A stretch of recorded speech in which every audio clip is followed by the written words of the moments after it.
You're tuned into the podcast Sentimental Journey, where discussions happen on the music of the World War II era. My name is Hollis Zimmerman, and I will be exploring this important time in music history. Welcome to Sentimental Journey. Today we're going to examine the movies and the musicals that were popular during World War II.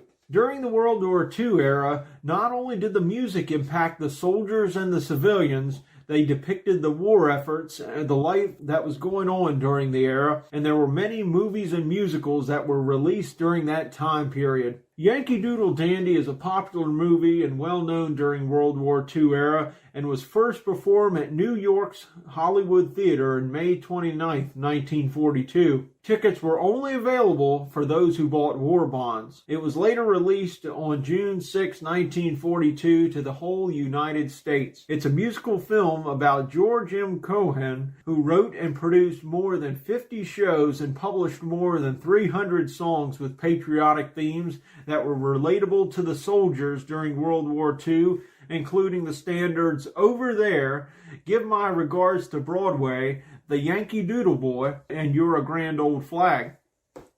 The Yankee Doodle Dandy stars many well-known entertainers of the 1940s, including James Cagney, who plays George M. Cohan, Joan Leslie, Walter Houston, and Richard Wharf. The movie is depicted when Cohan comes out of retirement to star as President Roosevelt in the Rodgers and Hart musical I'd Rather Be Right. On the first night, he's summoned to meet the president at the White House, who presents him with a Congressional Gold Medal. Cohan is overcome and chats with Roosevelt, recalling his early days on the stage. The film flashes to his supposed birth on July 4th. Whilst his father is performing on the vaudeville stage, Cohan and his sister joins the family act soon, so they learn to dance. And soon the four Cohens are performing successfully. But George gets too cocky, and he grows up and is blacklisted by theatrical producers for being troublesome. He leaves the act and hawks his songs unsuccessfully around to producers. In partnership with Sam Harris, another struggling writer, he finally interests a producer and they are on the road to success. As he leaves the White House after receiving the Congressional Gold Medal from the president, he descends a set of stairs while performing a tap dance. Outside, he joins a military parade where the soldiers are singing Over There, and at first he's not singing, not knowing that Cohan is the song's composer, and one of them asks if he knows the words. Cohan's response is a smile before joining in to sing along too. Yankee Doodle Dandy won several Academy Awards for Best Actor in Leading Role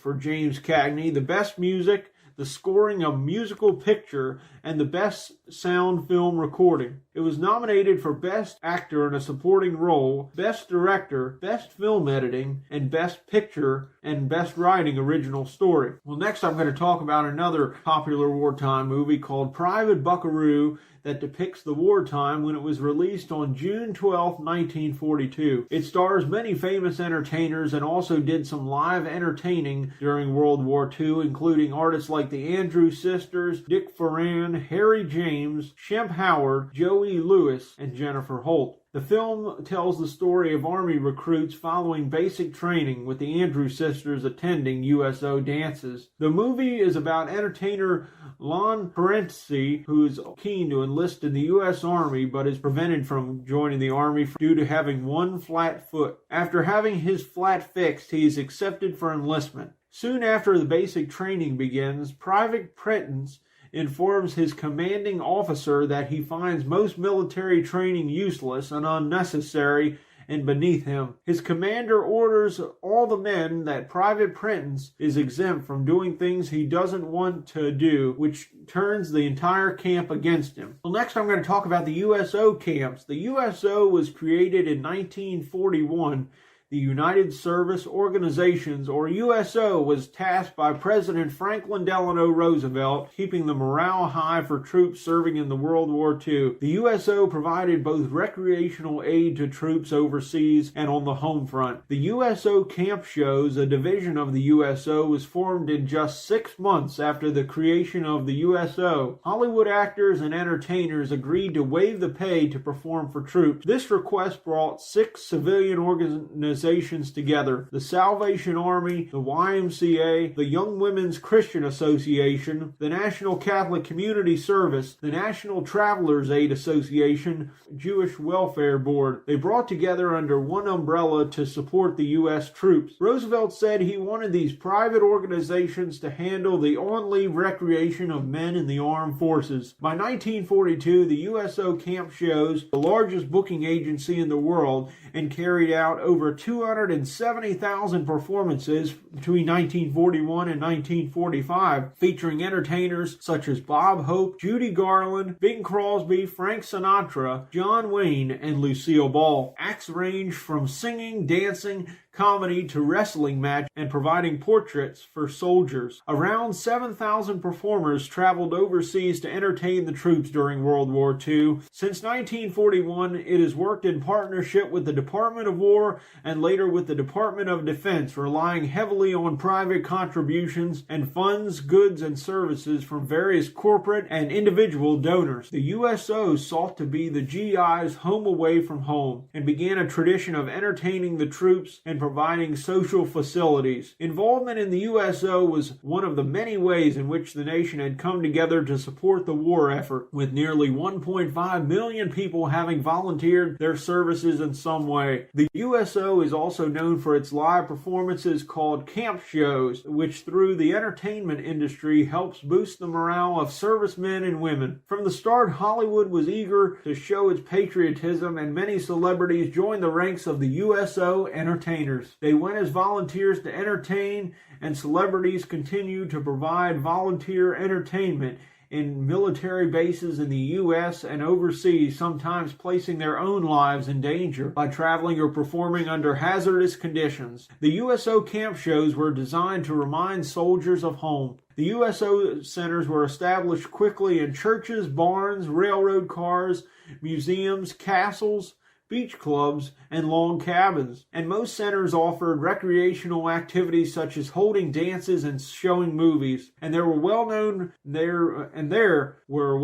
free coffee and donuts. Some USO centers provided a haven for spending a quiet moment alone or writing a letter home, while others offered spiritual guidance and made child care available for military wives. Known for its performances called live camp shows, which through the entertainment industry helped boost the morale of its servicemen and women. USO camp shows began in October 1941, and by that fall and winter, 186 military theaters enlisted in the United States. Overseas shows began in November 1941 with a tour of the Caribbean. Within 5 months, 36 overseas units had been sent to the Americas, the United Kingdom, and Australia. And during 1942, 1,000 performed as part of 70 units. Average performers were paid $100 a week, and top stars paid $10 a day because their wealth let them contribute more of their talents. Following the invasion of Normandy on June 6, 1944, Edward G. Robinson was the first movie star to travel to Normandy to entertain the troops.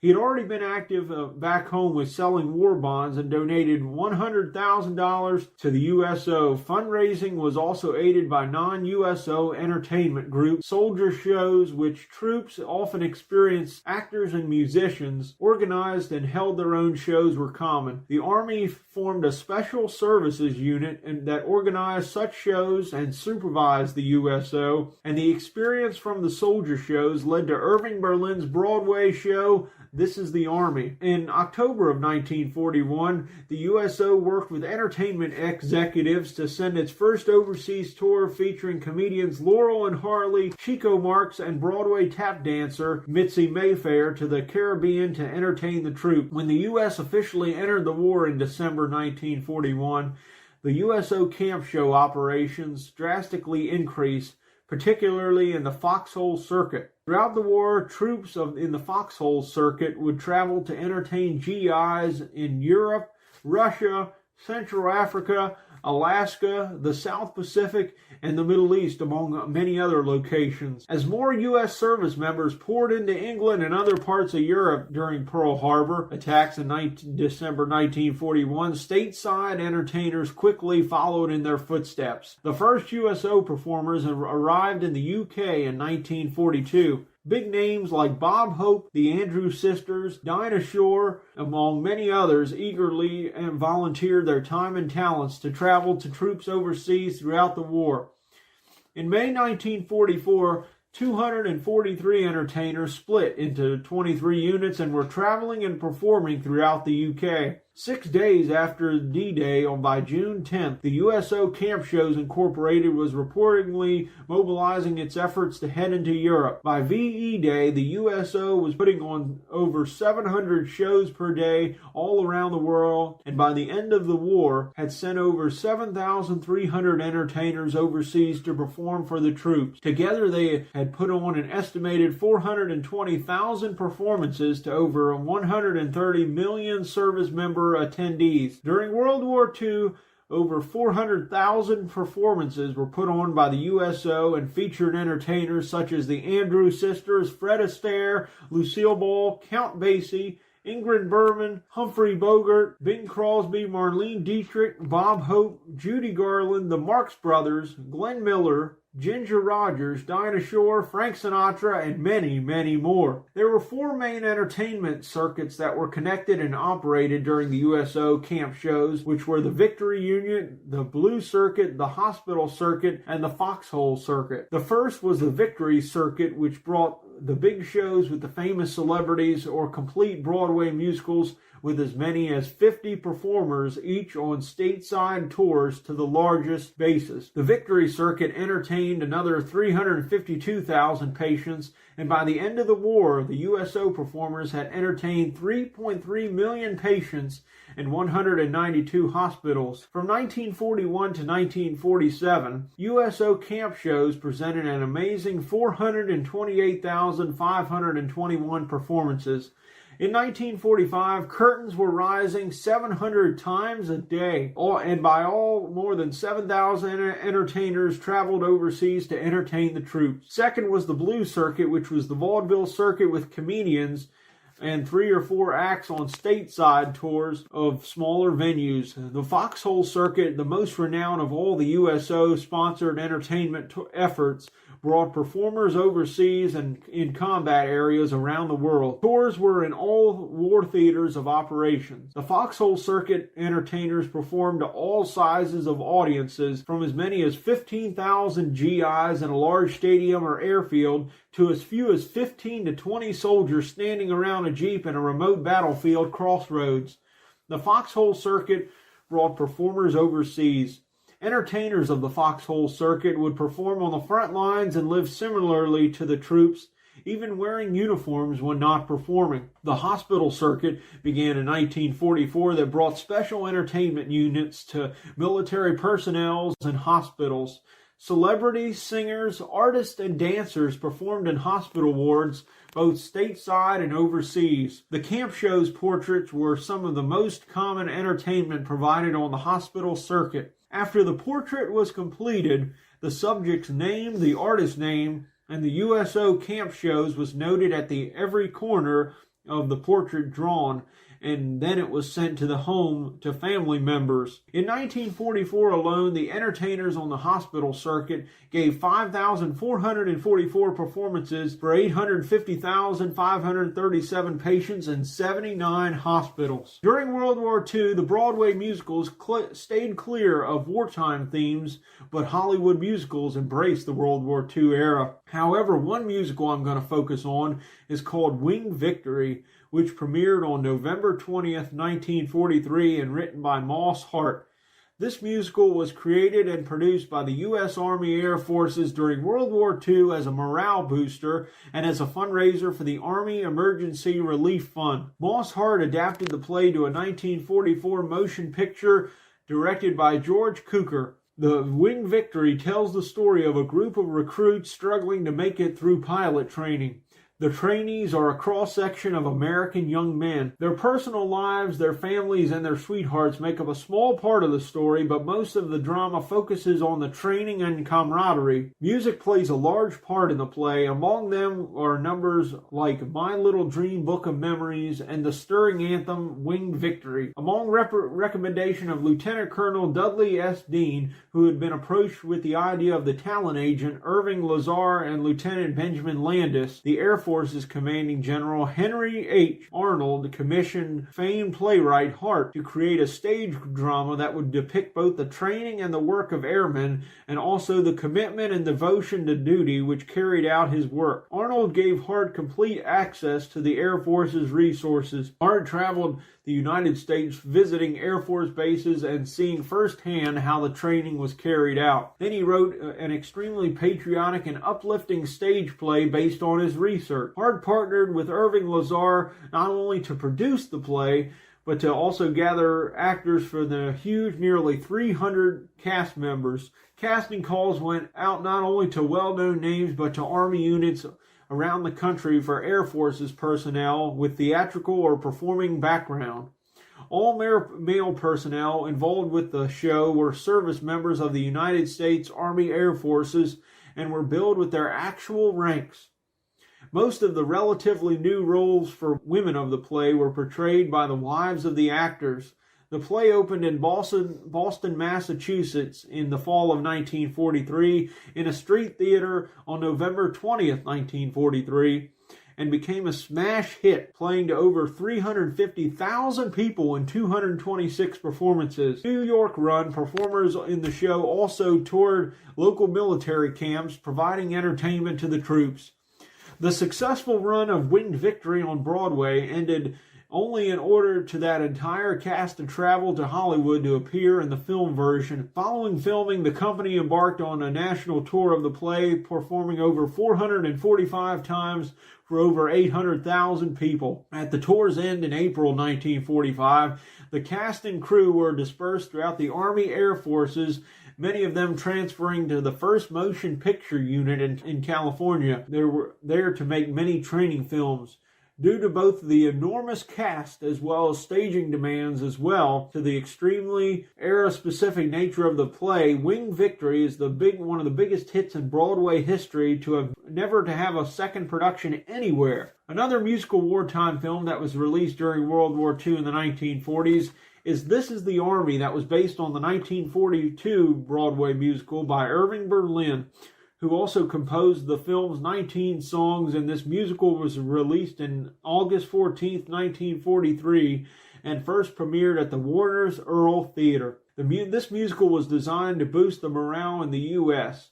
The movie features a large ensemble cast, including George Murphy, Ronald Reagan, Joan Leslie, Alan Hale Sr., and Rosemary DeCamp, while both the stage and the play film included soldiers of the United States Army who were actors and performers in civilian life. The movie features star appearances by Irving Berlin, Kate Smith, who sings her full-length rendition of Irving Berlin's God Bless America, and Frances Langford. The money that was raised for the musical, which was donated to the Army Emergency Relief. Many of the soldiers who participated in the show held reunions every 5 years after the end of World War II. The musical score was nominated for a scoring of a musical picture in the 16th Annual Academy Awards. These movies and musicals all had different stories and depicted and reflected the wartime themes, but my favorite one is Yankee Doodle Dandy, which was first recommended by my uncle for me to watch.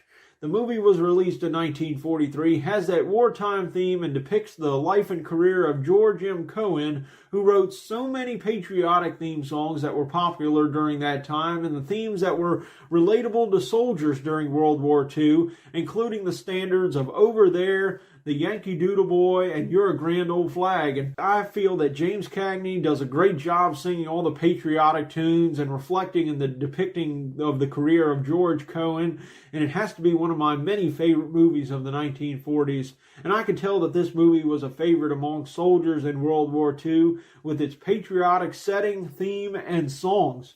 There were so many male and female artists during World War II who were active during the U.S.O., entertaining the troops all around the world, and keeping their spirits up, I would love to see if there's videos out there of the artists performing and all of the soldiers. It would be neat seeing some footage, both video and photos, of the different USO camp shows that were put on by the 4 different entertainment circuits, and seeing the troops that were present at different places while being entertained during World War II. You can find us on Facebook at Sentimental Journey and subscribe to our podcast. Thanks so much for joining us.